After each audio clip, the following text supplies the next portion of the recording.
In medicine, we always say that we should celebrate everybody.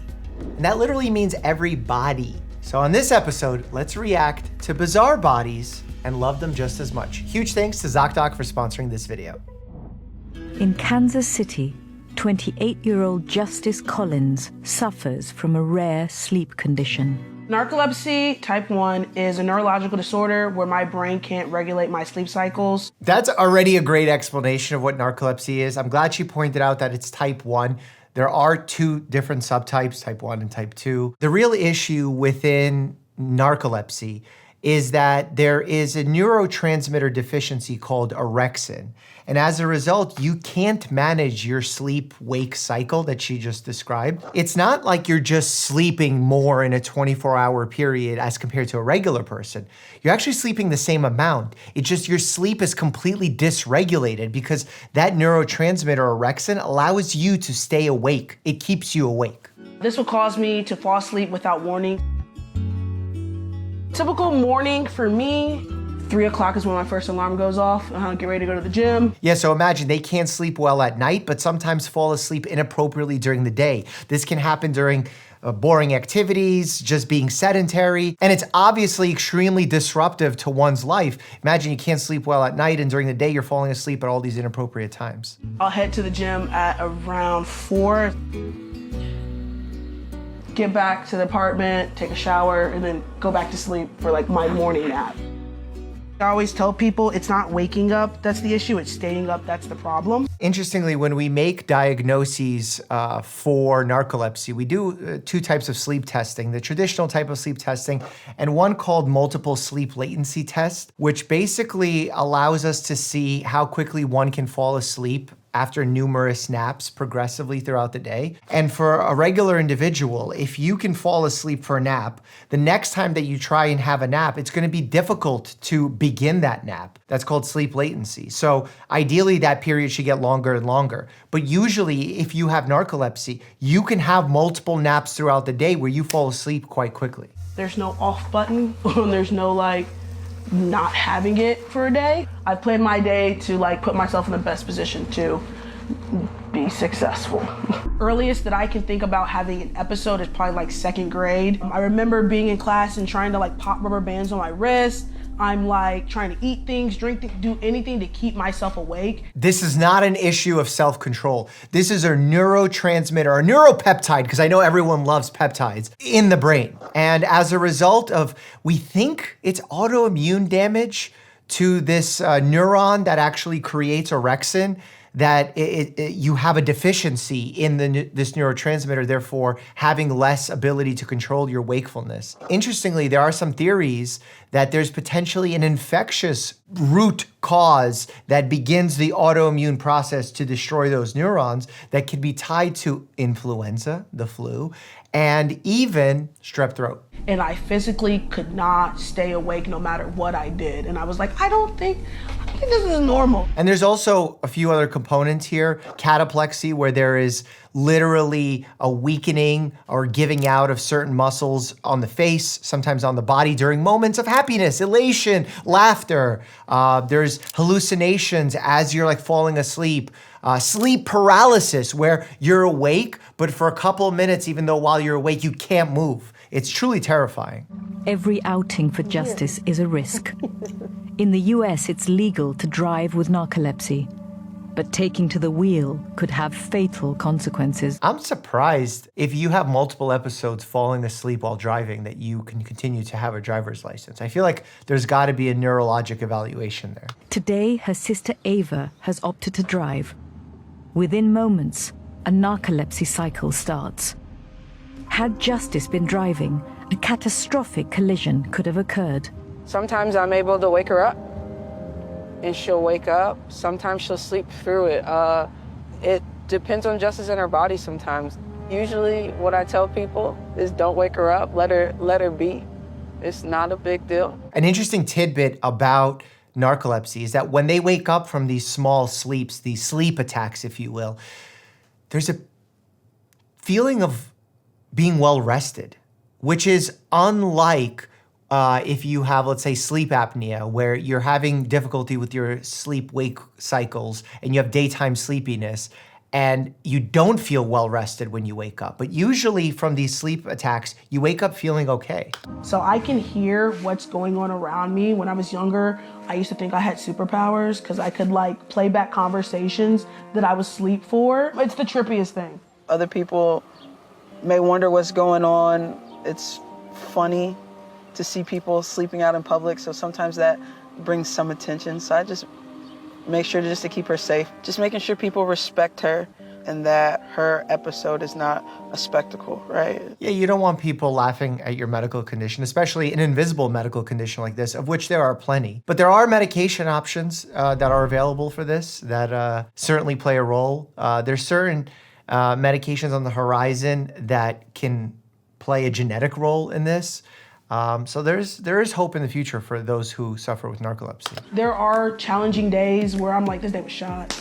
My disorder was whooping my butt today. But understanding as a young person that you still can live a functional life, that you still can achieve the things you want to achieve, I think that is the biggest understanding, that you aren't like chained in by your disorder. And if the worst thing in my life is that I have to allocate a few extra naps and be a little more cognizant about when I drive, I'll take that. That's a great outlook on a complex condition. Not everyone will feel that way, but this is an example of post-traumatic growth overcoming through a very difficult challenge. Remember, humans are resilient, and our brains are wired to be resilient. So for all this talk about PTSD, and that term is used casually quite often, most people do not suffer PTSD or go into a very dark place when something negative happens to them. They may temporarily, and that's appropriate, but I'm talking about pathologic dark place.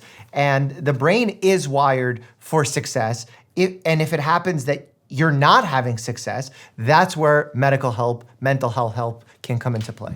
When doing my morning routine, things look a little bit differently for me.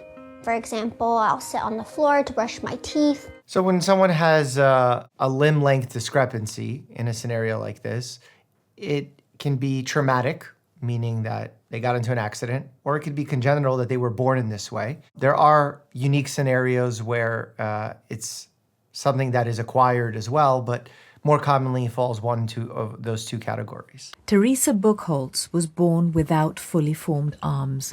So it's some kind of congenital dysplasia or aplasia of the long bone of the arm. Anything I do is definitely centered around my limb difference, because the world is not built for a limb different person, specifically someone missing both their arms. What doctors do know is that exposure to chemicals and viruses can affect an embryo's development in the uterus, causing these life-changing differences to occur. My mom was a physical therapist, so she had one of her friends who was an occupational therapist come to our house. And I remember we were just all sitting in the bathroom, and I was trying to figure out, like, how am I gonna get my pants up? How am I gonna get my pants up in public? So just like learning how to do hygiene things was definitely one of my earliest memories. I think hygiene and safety are the two most important things to take into consideration in a scenario like this. Need to be able to stay free of bacteria, of germs, infections, but also be able to care for yourself in case of an emergency. If there's a fire, being able to turn off the stove in a way that she's not going to burn her foot. Little things like that make a big difference that we take for granted every single day. I use this hook. My waistband of my pants is always a little wonky, so I'm gonna fix that really quick. So I use the hook to get my pants up and down. So people use hooks like this. They use very specific devices to put socks on. There's a significant investment being made in creating devices to help those with unique congenital deformities and just variations, anatomical variations. I'm gonna text my sister really quickly to see how far away she is. The more you use the neuromuscular pathway, the better control you develop of that neuromuscular pathway. So the control that an individual like myself would have of their toes is drastically different than the control she has, given the fact that she uses her toes for these fine motor movements. Glad you're here. We both have the same limb difference, and it is congenital limb loss, meaning we were both born this way. We're not exactly sure why this happened to us. We were both adopted at pretty young ages. Obviously, being from the same family, genetic is a possibility, but exposure to either, as they said, a virus or perhaps an environmental toxin, medication can be a cause as well. Congenital limb differences have been attributed to chemicals left behind from the Vietnam War, pesticides from farming, or a lack of folic acid in birth mothers' diets. The hardest things are just those daily things like getting dressed, carrying things. Writing was a challenge. Just any daily activity was a struggle for us. Yeah, it requires more planning. It requires assistance, asking for assistance, even when perhaps it's uncomfortable. I think that arms are overrated because people assume that you're incapable, and here I am. I'm capable. I'm in grad school, living my dreams. Oh, local New Yorker. Love to see it. Back to the show in just a second, but first I want to tell you about my sponsor, ZocDoc, a free website where you can easily search and compare high-quality in-network doctors so you can find the right one for you. The people in this episode dealing with unusual medical conditions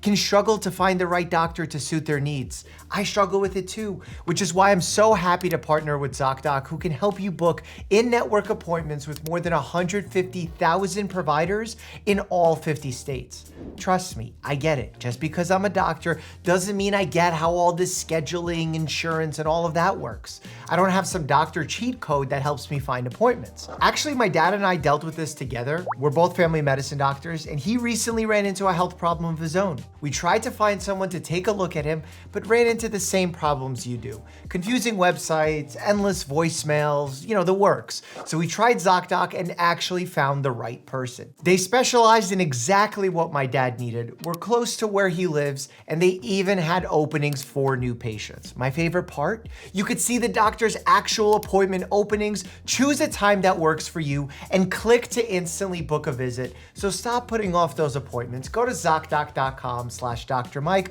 also linked down below in the description, to find and instantly book a top-rated doctor today. All right, let's get back to the show. I went on a night out with my friends. Everything was normal. The next day, I woke up with tingly legs, like pins and needles. About half an hour later, I was in my ex-partner's car with my friends.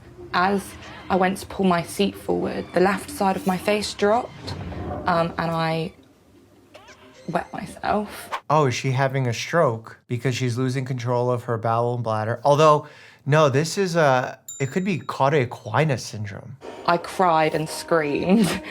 I couldn't move my legs at all. I couldn't even move my toes or anything. Cauda equina, I think, literally means the end of a horsetail, because the end of your spinal cord kind of looks like a horsetail, and when there's incredible impingement or pressure or damage to that area, you actually lose sensation to the lower parts of your body.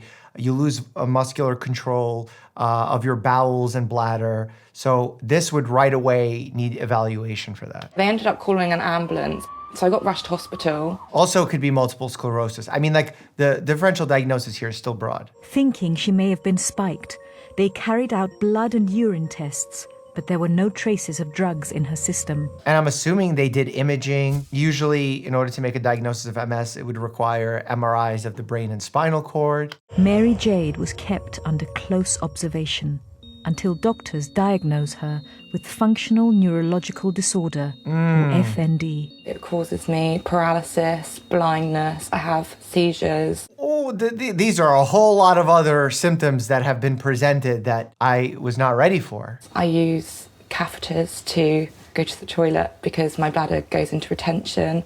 I also get incontinence and many other symptoms. Yeah, so FND is a very complex condition in that a lot of tests that we do, both imaging, blood, etc., will come up normal. It requires a very experienced neurologist in the condition to make this diagnosis appropriately based on some specific clinical signs, the symptoms that a patient experiences, the timing of the condition.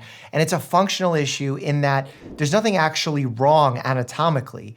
It's or chemically even. It's simply that the neurologic system is malfunctioning. Mary Jade suffers from functional seizures, which can present as uncontrollable blackouts, collapsing and twitching. These episodes can be life-threatening due to injuries from falling or choking on excessive saliva and vomit. That's so scary. Imagine like you just have no control over when a condition happens, no true understanding of why the condition is happening. It's got to be incredibly frustrating. So we know the condition is very rare. The question is, did you know it was possible before learning of your diagnosis? What does that mean? Mum. Let's go on the floor. It's okay. I can't believe they got one on camera. Look how intense that is. She has medication bans that say her condition, which is important, but we also don't take it as fact at times because that's not an official line of medical communication. After the trauma of the seizure, Mary Jade will need help to recover. All I can do is help her when she's having a seizure, but I don't know how to stop it. I don't know how to prevent it. Mary Jade can have up to 40 seizures a day. A lot of these seizures are treated not by medications, but by therapies like CBT and others. The cause of FND is unknown. For now, all Mary Jade can do is manage her life-changing symptoms. Yeah, the goal here is really to retrain the brain and body, and that's easier said than done. I have brilliant family and friends that really help look after me. And I'm also grateful for the fact that I didn't give up when so many times I wanted to. Yeah, I mean, it's very important to not give up, work with a multidisciplinary team, occupational therapist, speech-language pathologist. I mean, you need an entire team to help you in a scenario like this. In Peachtree City, USA, Ashley Kerpiel is suffering from a very rare disorder which is turning her muscles to bone. Oh, muscles to bone. So this is some kind of ossification process. Because what happens when you have injury, you do experience a little bit of fibrosis, calcium being deposited. But I think in a condition like this, you actually have new bone forming, where like the entire joint ossifies. The connective tissue that normally makes a joint functional becomes bone. Basically, I'm kind of turning into a human statue, in the sense.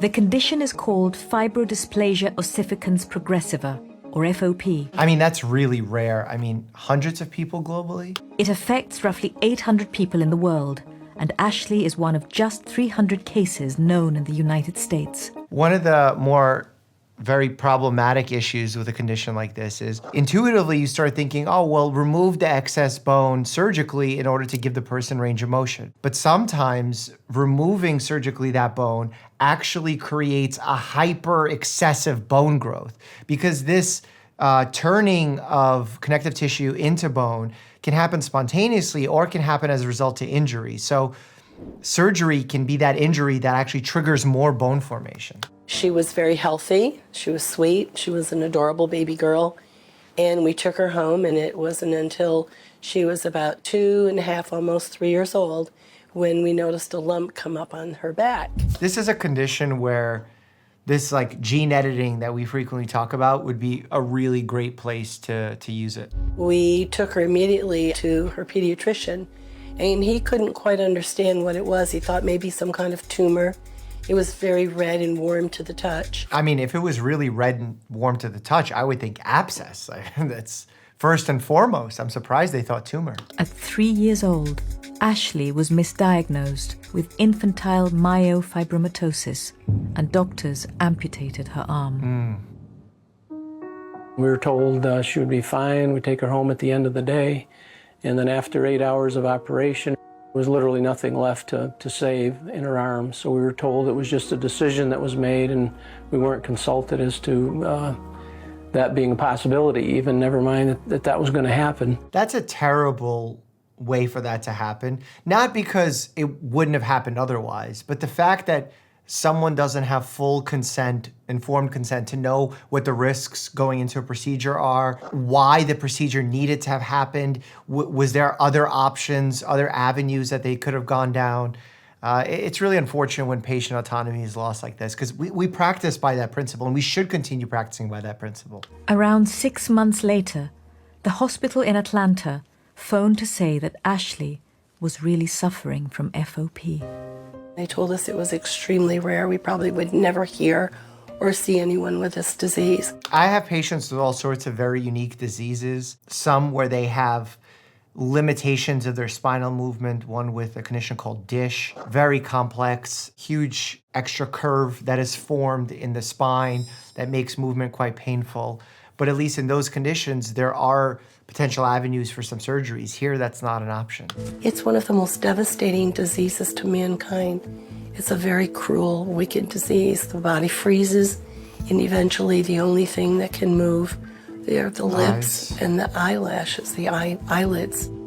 It's a progressive disease, so symptoms inevitably get worse over time. A flare-up with FOP is a lot of pain, sometimes a lot of swelling. Hold on, don't. I can't get that wheelchair behind me. There we go. So painful that she couldn't even get under a fan. Just the air from the fan would hit it and it would send her up the wall. Yeah, think about it. The connective tissue now turning into bone, how much pressure that puts on nerves.